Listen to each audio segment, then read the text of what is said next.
Daily আমি আমার প্রবাসী ভাইদের জন্য একটা উদ্যোগ নিয়েছি, যেহেতু বাংলাদেশে কোনো ইন্টারনেট এবং কোনো কিছু চলছে না।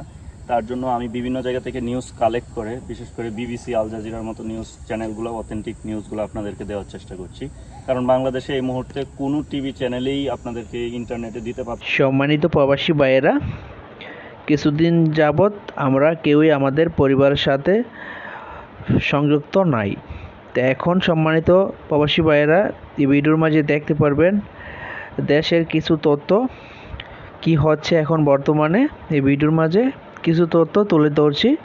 অবশ্যই সম্মানিত প্রবাসী ভাইয়েরা ভিডিওটা দেখার জন্য অনুরোধ থাকবে। শুরু করছি, পাশে থাকেন। আর যারা আমার চ্যানেলকে সাবস্ক্রাইব করেছেন তাদেরকে ধন্যবাদ। সেনাবাহিনী এবং কি পুলিশ প্রশাসন বাংলাদেশে এখন কি অবস্থান করছে এবং কি আমাদের ছাত্র ভাইয়েরা কি অবস্থান করছে অবশ্যই দেখতে পারবেন। শুরু করছি। এখানে কিছু চিত্র দেখানো হয়েছে, মানে একেবারে তমতমে পরিবেশ। আপনারা যদি দেখেন, মানুষ এই যে হাত তুলে তারা যাতায়াত করছে, মানে এটা মনে হচ্ছে যে একটা জেলবন্দি অবস্থা বাংলাদেশের।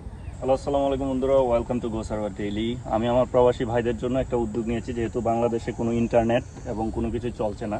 তার জন্য আমি বিভিন্ন জায়গা থেকে নিউজ কালেক্ট করে, বিশেষ করে বিবিসি, আল জাজিরার মতো নিউজ চ্যানেলগুলো, অথেন্টিক নিউজগুলো আপনাদেরকে দেওয়ার চেষ্টা করছি।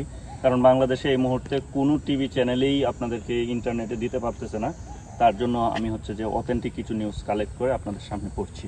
আশা করি আপনাদের ভালো লাগবে। সাবস্ক্রাইব করুন, সাবস্ক্রাইব করে না থাকি। নরসিংদীতে কারাগারে হামলার পর পালিয়েছে 8 শতাধিক আসামি। গতকালকে আমরা শুনছিলাম যে 100-র মতো আসামি পালাইছিল, এখন এটা দাঁড়াইছে 8 শতাধিক। আর এটা হচ্ছে যে নরসিংদী কারাগারে হামলার পর সেখানে 8 শতাধিক কারাবন্দী পালিয়ে গেছে বলে কারা কর্মকর্তা জানিয়েছে।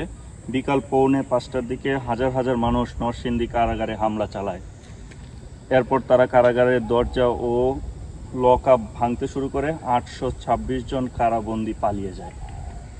সো এটা কিন্তু আমাদের আন্দোলনকারীদের একটা বিশেষ সফলতা, কারণ তারা কিন্তু দেশে কোনো কিছুই মানছে না এই মুহূর্তে। তারা দেশের যে অন্যায়ের বিরুদ্ধে রুখে দাঁড়াইতে হয় কীভাবে তা দেখাচ্ছে। তারপরের যে নিউজ, চট্টগ্রাম ও রাজশাহী শহরের পরিস্থিতি।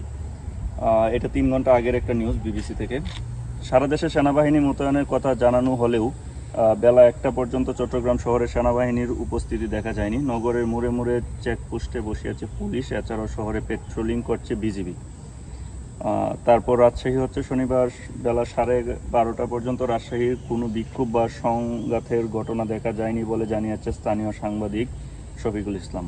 শনিবার দিবাগত রাত 12টা থেকে কারফিউ জারি করার ফলে শহরে যান চলাচল ও দোকানপাট বন্ধ রয়েছে। তারপর 3 ঘন্টা আগের আরেকটা নিউজ। এটা আশা করছি কারফিউ দিয়ে এই সমস্যার সমাধান করতে পারবো। আইনমন্ত্রী বলেছে যে সে কারফিউ দিয়ে নাকি এই সমস্যার সমাধান করতে পারবে। বাংলাদেশের আইনমন্ত্রী আনিসুল হক বিবিসি বাংলাকে জানিয়েছে, চলমান সহিংসতা থামানো এবং রাষ্ট্রের গুরুত্বপূর্ণ স্থাপনাগুলো রক্ষা করার জন্য সরকার কারফিউ দিতে বাধ্য হয়েছে। তারা আসলে বলতেছে যে রাষ্ট্রের যে জিনিসপত্র আছে এগুলো যাতে না ভাঙচুর করে, তার জন্য কারফিউ দিচ্ছে। কারফিউ আসলে দেওয়ার মেইন এখানে আরও অনেক কারণও আছে। তখনই 144 যারা বা কারফিউ দেওয়া হয় যখন দেখা যায় রাষ্ট্রের অভ্যন্তরীণ যে কর্মকর্তা বা পুলিশ সদস্য, বিজিবি যারা আছে তারা কন্ট্রোল করতে পারে নাই, দেখেই কিন্তু শেষ যে সম্বল আর্মিকে নামানো হয়েছে। এখানে 4 ঘন্টা আগের একটা নিউজ, রংপুরে থমথমে পরিস্থিতি। রংপুরে নাকি অনেক থমথমে পরিস্থিতি। এখানে বলা হয়েছে কারফিউ জারির পর শনিবার সকাল থেকেই রংপুরে থমথমে পরিস্থিতি বিরাজ করছে। রংপুরের প্রধান সড়কগুলোতে টহল দিচ্ছে সেনাবাহিনী। সেখানকার প্রধান সড়কে যান চলাচল দেখা যায়নি বলে জানান স্থানীয় সাংবাদিক ও শাহরিয়ার মিম। এছাড়াও শহরের বিভিন্ন মোড়ে সীমিত পরিসরে স্থানীয় লোকজনের দেখা গেছে বলে জানান তিনি। তারপর 4 ঘন্টা আগের আরেকটা নিউজ ঢাকা নারায়ণগঞ্জ লিংক রোডে গাড়িতে আগুন। 5 ঘন্টা আগের আরেকটা নিউজ, কোটা আন্দোলনের অন্যতম সমন্বয়কারী নাহিদ ইসলাম আটক হয়েছে। নাহিদ ইসলামকে সকাল 10টায় তাকে আটক করা হয়েছে। তারপর গণ অধিকার পরিষদের নুরুল হক নূর আটক হয়েছেন।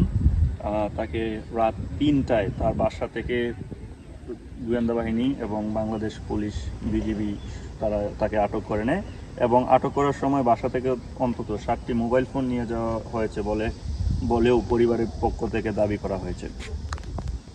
তারপর এখানে বলা হয়েছে যে শুক্রবারের সহিংসতায় সারা দেশে অন্তত 56 জনের নিহত হয়েছে। একটা চ্যানেল বলতেছে যে এটা 67 জনের মতো মৃত্যু হয়েছে, টোটাল 103 জন। এটা হচ্ছে সকালের নিউজ, 7 ঘন্টা আগের নিউজ। এইটা মনে হয় এখন আরও বেড়ে দাঁড়িয়েছে, করা যাচ্ছে, ধারণা করা যাচ্ছে। তারপর যদি আমরা দেখি যে হাইকোর্টের রায় বাতিল চাইবে রাষ্ট্রপক্ষ। অ্যাটর্নি জেনারেল বলছে যে হাইকোর্টের রায় বাতিল চাইবে। এই জিনিসটা যদি 2-4 দিন আগে চাইতো তাহলে তো আমাদের ছাত্ররা এরকমভাবে মারা যাইতো না এবং সাধারণ মানুষের এত ক্ষয়ক্ষতি হইতো না। বুঝলো, কিন্তু দেখা যায় যে হারায়, মানে আমাদের দেশের মানুষের আসলে জীবনে কোনো মূল্য নাই। মানে এখন বলতেছে যে হাইকোর্টের রায় বাতিল চাইবে রাষ্ট্রপক্ষ কি এটা আর কিছুদিন আগে চাইলে পারতো না? কারফিউ চলছে শনিবার, ঢাকার কিছু চিত্র, এখানে কিছু চিত্র দেখানো হয়েছে। মানে একেবারে তমতমে পরিবেশ। আপনারা যদি দেখেন মানুষ এই যে হাত তুলে তারা যাতায়াত করছে, মানে এটা মনে হচ্ছে যে একটা জেলবন্দি অবস্থা বাংলাদেশের। তারপর এখানে গাড়িতে আগুন দিয়েছে ছাত্ররা, এবং 41 মিনিট আগে বলা হয়েছে যে নাহিদকে আটক করা হয়েছে। কোটা আন্দোলনের যে সমন্বয়কারী তাকে আটক করা হয়েছে 7 ঘন্টা আগে। কিন্তু এখানে বলছে যে নাহিদ ইসলাম এখন কোথায় আছে। কোটা আন্দোলনের অন্যতম সমন্বয় নাহিদ ইসলাম আটক হওয়ার পর এখন পর্যন্ত সে কোথায় আছে সেটি নিশ্চিত হওয়া যায়নি, এখনও নিশ্চিত হওয়া যায়নি। সাভারের সংঘর্ষ, একজনের মৃত্যুর খবর পাওয়া গেছে। শনিবার 47 মিনিট আগে একজনের মৃত্যুর খবর পাওয়া গেছে। শনিবার দুপুর 12:30 থেকে 2টা এই সময়ের মাঝে সাভার বাসস্ট্যান্ড এলাকায় পুলিশ ও ছাত্রলীগ কর্মীদের সাথে আন্দোলনকারীদের সংঘর্ষ হয়। পুলিশ ও ছাত্রলীগ কর্মীদের সাথে আন্দোলনকারীদের সংঘর্ষ হয়, মানে তারা এক পক্ষ আর হচ্ছে আন্দোলনকারীরা আরেক পক্ষ। নতুন বাজার, বাড্ডা সহ প্রগতি সরণিতে যে চিত্র দেখা গেছে, সব জায়গায় তমতমে পরিস্থিতি।